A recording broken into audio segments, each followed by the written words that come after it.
Olá, bem-vindos! Hoje vamos mergulhar em um tema que pode ser fundamental para milhares de brasileiros: o auxílio acidente. Vou te guiar desde o momento em que a ideia de pedir esse benefício surge, até os detalhes sobre um possível cancelamento dele. E também, mais do que isso, vamos entender o que fazer e o que não fazer e também como lidar com cada etapa. Então, bora lá?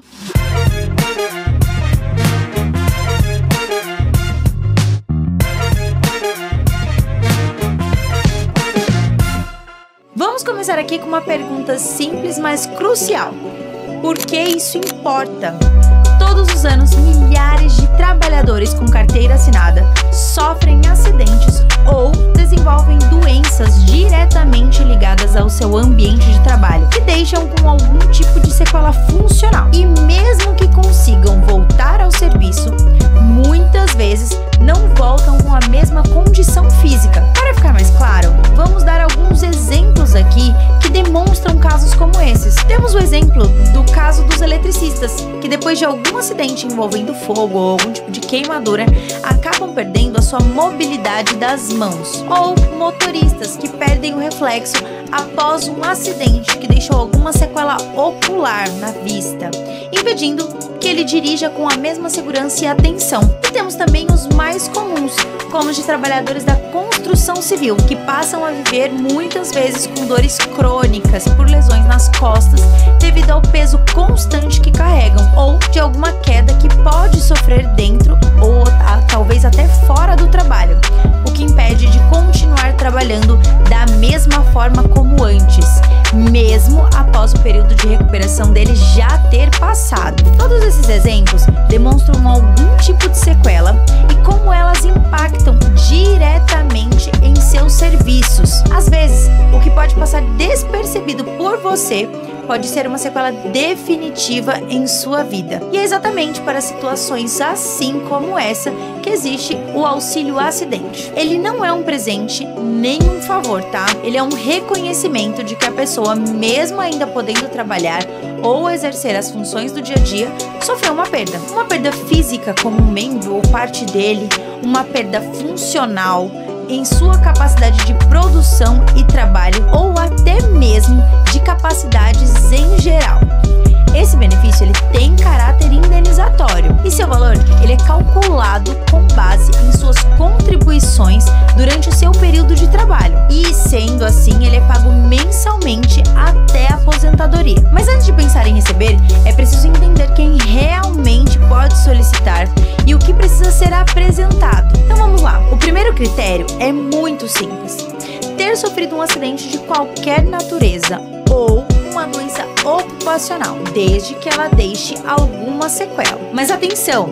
O acidente também precisa deixar uma sequela definitiva que reduza, mesmo que parcialmente, sua capacidade de exercer suas atividades laborais de costume, suas atividades no trabalho. Por exemplo, um auxiliar de serviços gerais que teve uma fratura na perna após escorregar de uma escada e passou por uma cirurgia, passou por vários tratamentos, fisioterapia e afins, várias coisas, tá? E mesmo depois de tudo isso, ele ainda ficou com alguma limitação de movimento. Ou vamos a um outro exemplo, tá? Um operador de máquina que perdeu parte da audição por exposição contínua a ruído, mesmo usando EPI de segurança. Mas se não estivesse usando também vale, tá?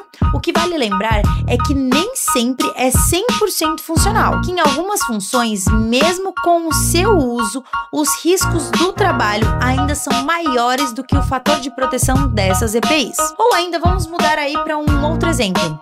Um estoquista que desenvolveu a síndrome do túnel do carpo por esforço repetitivo, com perda de força nas mãos que impediu diretamente de trabalhar na mesma função após a sua recuperação. Então, mesmo depois de se recuperar, tá? Com esses exemplos, eu acredito que já fica mais fácil entender quem pode ou não. Mas isso não é tudo. Além disso, é indispensável estar com o seu vínculo empregatício ativo na época do acidente ou estar dentro do que é chamado de qualidade de segurado. A gente chama também de período de graça, que é estar dentro de um período de cobertura do INSS mesmo após sair do emprego. Bom, não vou me aprofundar muito nesse assunto, tá? Vou deixar para um próximo próximo vídeo, mas só para vocês entenderem por cima. Mesmo depois de você sair do seu trabalho, de você não estar trabalhando, seja por ser demitido ou você mesmo ter pedido para sair dessa empresa, você fica por um tempo ainda segurado pelo INSS. Essa seria a qualidade de segurado. Mas aí, se você quiser saber um pouquinho mais sobre isso, já faz o seguinte, já deixa aqui nos comentários que no próximo vídeo a gente já fala mais a respeito disso, tá? Cumprindo esse requisito, o próximo passo é reunir toda a documentação correta. E aqui está justamente um dos pontos mais delicados e onde muitos erros acontecem. Eu diria até a maioria deles, tá? E é nisso que a MADM Brasil te auxilia. Estamos aqui para te ajudar a reunir e organizar toda aquela parte chata da sua documentação. Ficou com dúvidas? Chama o nosso time pelo link que está aqui embaixo na descrição e fale conosco, ok? Mas continuando, vamos recapitular alguns documentos importantes para que você se organize na sua solicitação com antecedência, evitando assim possíveis dores de cabeça. Então vamos lá, primeiro tem em mãos a sua carteira de trabalho com todos os registros, tá? Hoje em dia, inclusive, existe a carteira de trabalho digital que você consegue baixar pelo aplicativo. Fica muito mais fácil assim. Ela serve como prova do vínculo no momento do acidente. Depois, é fundamental apresentar os laudos médicos detalhados, tá? Nesses laudos médicos é muito importante que tenha o diagnóstico completo da sequela, onde vai ter ali descrito os detalhes que pode ter deixado aquela sequela permanente. Ou, se for uma sequela temporária, nesse caso não se enquadra para a solicitação do benefício do auxílio acidente, ok? O código da CID corresponde à condição, que é a classificação internacional de doenças. Ou seja, ele é aquele código que vem em seus exames e atestados, né, normalmente que a gente vê, que facilitam a compreensão de outros médicos de qual pode ser o seu quadro e qual tipo de sequela que ele deixou. E também, tão importante quanto, a relação entre o acidente ou a função exercida e a sequela apresentada, que pode ser um documento de transferência de áreas e afins. Algo que comprova que você já não consegue mais exercer a mesma função de antes do seu acidente. Além disso, exames como ressonância magnética, radiografias, eletroneuromeografias ou tomografias ajudam muito a comprovar a existência e a gravidade da limitação. É muito importante que esses documentos não sejam genéricos ou pouco descritivos, tá? O uso de apenas frases vagas como dor no ombro esquerdo ao levantar o braço, ou outro exemplo aí, a limitação leve para caminhar, isso tem muitas chances de levar a uma negativa da solicitação. É preciso demonstrar o impacto funcional. Então, por exemplo, a restrição permanente de 40% na rotação do ombro direito. Isso já deixa mais claro, né? Inviabilizando movimentos acima da linha do ombro. Isso sim poderia ser usado para solicitar o auxílio acidente. Vale focar aqui nas palavras restrição permanente, que é quando o médico de fato atesta que aquela sequela é uma sequela, tá? Que não é um quadro reversível, ou mesmo temporário, ok? Outro ponto essencial para fomentar ainda mais a sua solicitação são os atestados com datas, carimbo e assinatura legível do profissional. Só de ver esse tanto de documentos já fica nítida a importância da construção de um bom aglomerado de documentos, não é? Agora que você já organizou tudo isso com o nosso auxílio, é hora de dar o primeiro passo. Mas aqui também vai um alerta. Capriche nas imagens dos documentos. Arquivos ilegíveis, cortados ou com brilho excessivo são um dos principais motivos de indeferimento logo na triagem da solicitação. Ninguém do INSS vai ficar fazendo milagres para conseguir compreender as documentações que você enviou, né? Então evite enviar documentos incompletos ou ilegíveis. Se você possui 3 laudos, envie os 3. Não confie apenas em uma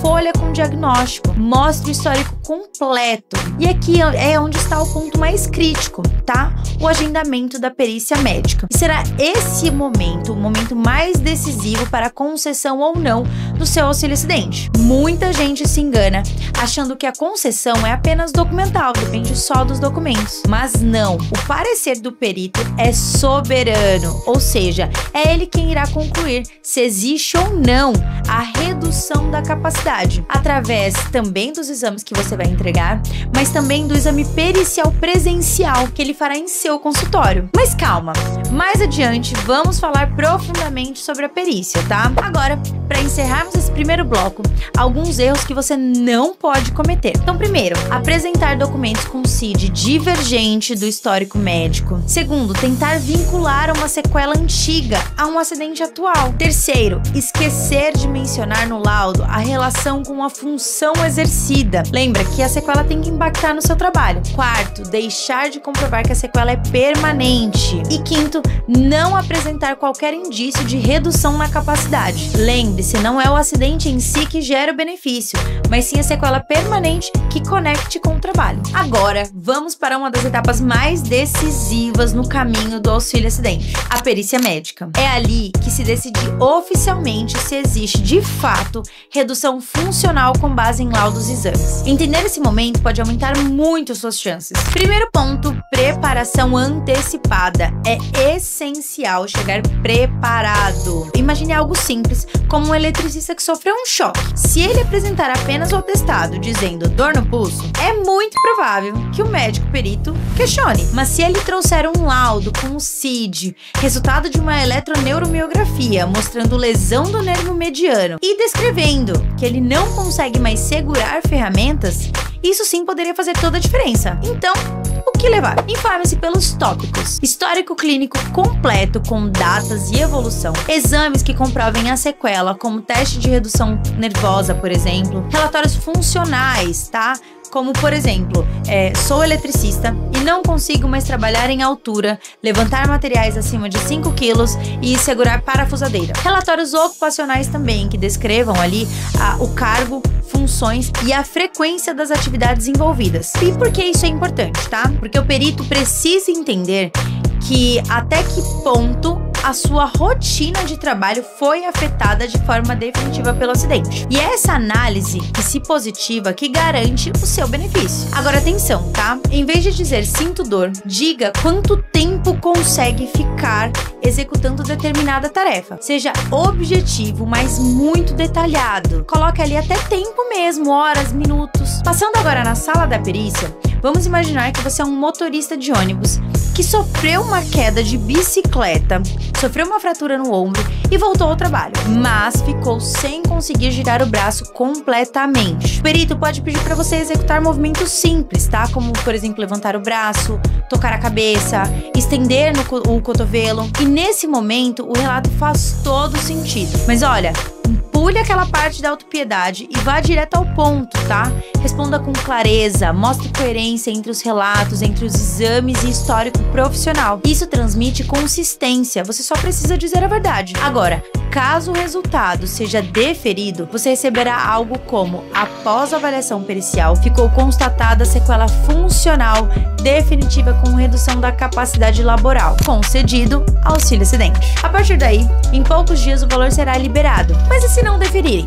Entenda que isso não é o fim, tá? Tem espaço para recurso. Você pode solicitar em até 30 dias, tá? Essa entrada deve incluir tudo o que já foi apresentado e, se possível, um novo laudo detalhado e funcional, porque você vai precisar comprovar que há necessidade. Então, exemplo, um trabalhador de portaria que sofreu lombalgia crônica, voltou ao trabalho, mas não levanta mais pesos acima de 10 quilos. Pode pedir que o ortopedista informe oficialmente essa dedução funcional, explicando que só consegue permanecer em pé por até 2 horas também, por exemplo, pois precisa sentar e alongar a coluna. Isso mostra que a perícia anterior não foi completa. Se a reconsideração for negada, aí sim podemos ir para as vias administrativas ou judiciais. Mas esse segundo recurso já envolve prazos, documentações bastante detalhadas e, às vezes, cobertura dos tribunais regionais federais ou Justiça Federal. Então agora vamos tratar de alguns erros muito comuns na perícia para que você evite chegar a esse ponto, tá? Então, primeiro erro: ir sem descrição funcional do impacto no trabalho. Apresentar exames antigos,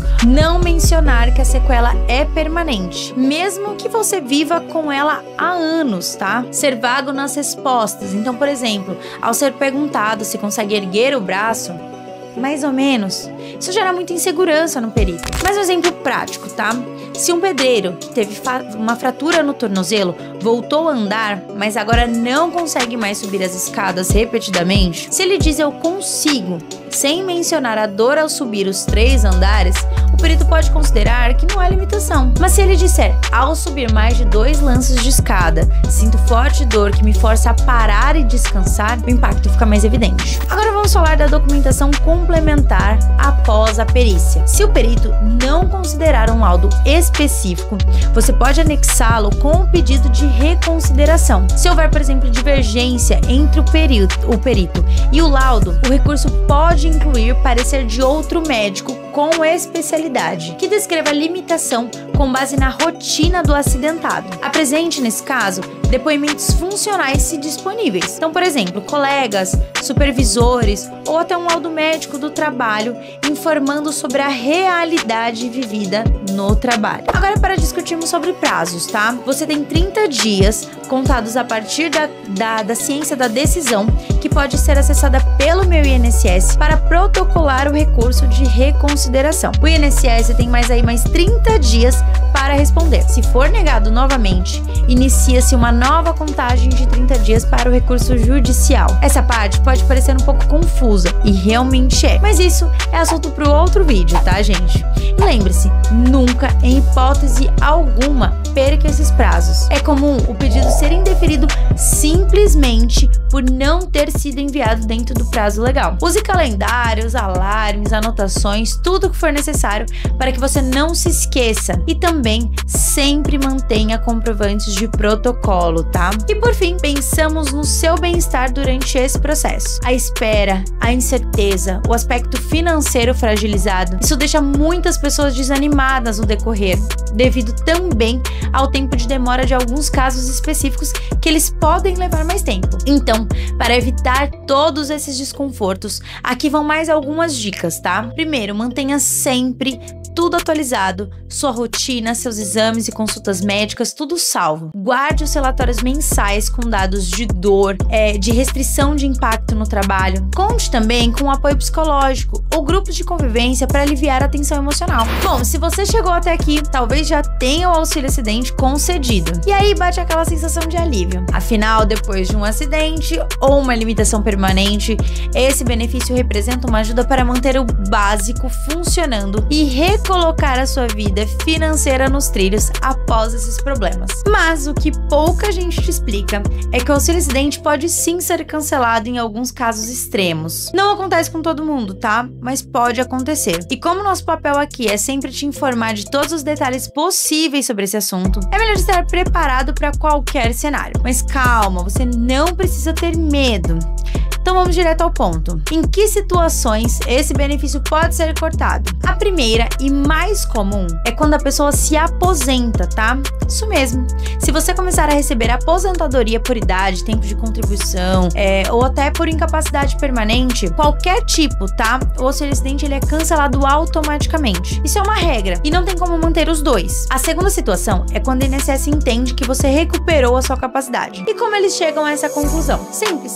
Por meio de uma nova perícia. Lembra que dissemos que é sempre bom estar atento aos prazos das suas perícias? Pois é, ela não é a única durante o recebimento do seu benefício do INSS. Ele vai fazer algumas perícias para sempre comprovar se aquela sequela ainda é existente e se ela ainda afeta a sua capacidade de trabalho. Não é pedido em 100% dos casos, mas pode acontecer. Então vamos imaginar mais um exemplo para reforçar bem essa ideia, tá? Se você é motorista de caminhão e um dia fazendo um frete entre estados e por um azar acabou colidindo o seu veículo e ficou com seu braço preso no cinto, o que com o impacto fez que você perdesse a força e a mobilidade nesse braço, tá? Então você passou por todos os médicos, fez todos os exames, passou pelas suas perícias e sessões sem fim de fisioterapia e conseguiu dar entrada no seu auxílio acidente. Anos depois, o INSS te chama para uma nova perícia e lá o médico entende que você já está bem, que a sua movimentação voltou ao normal e que você já não tem mais aquelas limitações. Nesse caso, ele pode sim declarar que não há mais sequela relevante, pois ele não vê mais aquilo como aquilo pode afetar a sua função. Pelo crivo dele,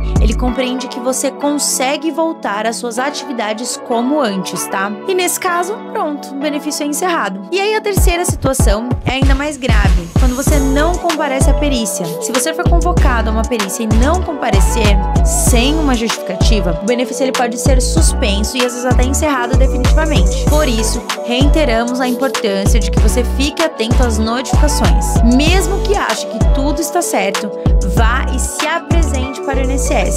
Sempre é bom ter mais provas sobre a sua situação atual. Tem também o caso em que o INSS identifica inconsistências ou erros, tá, na documentação apresentada lá atrás, assim como também o caso das perícias. A sua documentação também pode ser revisada mais de uma vez durante a vigência do seu benefício. Às vezes, algo passa batido na hora do pedido e só é notado depois. Por isso, é muito importante que tudo esteja muito bem documentado desde o começo. Mas vamos agora para a parte que mais importa. O que fazer se o seu benefício for cancelado, tá? Então a primeira coisa é ter calma. O cancelamento não é o fim. Existem alguns caminhos para tentar reverter essa situação em alguns casos. Assim que você for notificado, isso seja por carta, no aplicativo ou até consulta no site do INSS, a orientação é: descubra primeiro o motivo do cancelamento. Entenda se foi um caso de alguma perícia perdida ou de alguma inconsistência em seus documentos ou outros motivos que você consiga provar o contrário. Reúna todos esses documentos atualizados que comprovem que aquela sequela ainda existe e que você continua com aquela limitação, tá? Ou aquelas limitações. Vá atrás dos documentos médicos recentes, de laudos também, que digam que essa sequela ainda afeta o seu dia a dia, ou também a sua função laboral, sua função de trabalho. Solicite também uma revisão do caso. Isso pode ser feito pelo próprio aplicativo Meu INSS, que eu imagino que você já deve ter, e marque uma nova perícia e siga todos os passos recomendados. E aqui vai um ponto essencial, tá? Não repita os mesmos erros da última vez. Tente atualizar, faça novos exames, volte ao especialista, peça um laudo muito claro, descrevendo bem as limitações. Um bom modelo diria: paciente apresenta limitação de 30%, por exemplo, na mobilidade do ombro direito, não conseguindo erguer o braço acima da cabeça, o que prejudica suas funções básicas, como carregar objetos ou executar tarefas repetitivas. Entendeu? Mais uma vez, não adianta ter um documento genérico. A regra é: quanto mais claro, mais objetivo, funcional for o laudo, detalhado, mais força ele terá. Agora, se mesmo com um novo pedido o INSS mantiver a decisão, ainda é possível buscar outras vias. Mas o mais importante é você documentar tudo que comprova que a sua condição permanece igual ou até pior. Novos exames, atestados, relatórios médicos, receitas contínuas, declarações da empresa, tudo que se você ainda estiver trabalhando e tiver uma função adaptada, por exemplo. Agora, se você já tiver perdido o benefício há meses, está na dúvida se pode tentar recuperar, a resposta é sim, desde que você comprove que a condição persiste. Você pode pedir sim um novo auxílio-acidente com base nos mesmos fundamentos, desde que comprove que a sequela continua afetando a sua capacidade. E para encerrarmos esse bloco, eu vou deixar aqui alguns cuidados muito importantes sobre esse assunto, tá? Então, primeiro, nunca ignore a convocação do INSS, pois mantenha seus exames atualizados, mesmo depois de estar recebendo já o seu benefício. Guarde tudo, mantenha esse documento tudo certinho, tudo mesmo, tá? E o mais importante, entenda que o benefício existe enquanto a limitação existir. Se você melhora, ótimo, mas se não, você tem sim direito a ser amparado. E aí? Você achou que esse conteúdo te ajudou a entender melhor o caminho do auxílio-acidente? Desde o pedido até o que fazer no caso de cancelamento? Se sim, então já dá um like aqui pra gente, aproveita para se inscrever aqui no canal e acompanhar os nossos próximos vídeos. E faz o seguinte, esse vídeo tá bem completo, então eu queria que vocês deixassem um feedback pra mim aqui embaixo nos comentários. Fala pra mim o que você gostou nesse vídeo e o que ficou faltando. Aqui o nosso compromisso é com a informação clara, prática e que realmente pode ajudar a fazer a diferença na sua vida ou de algum conhecido. Então já aproveita e compartilha com alguém que pode estar passando por isso, que pode precisar. E se ficou com alguma dúvida, também pode deixar aqui nos comentários. E claro, se precisar de ajuda com a sua documentação, o link para falar com o nosso time está aqui na descrição, tá? Então, até a próxima!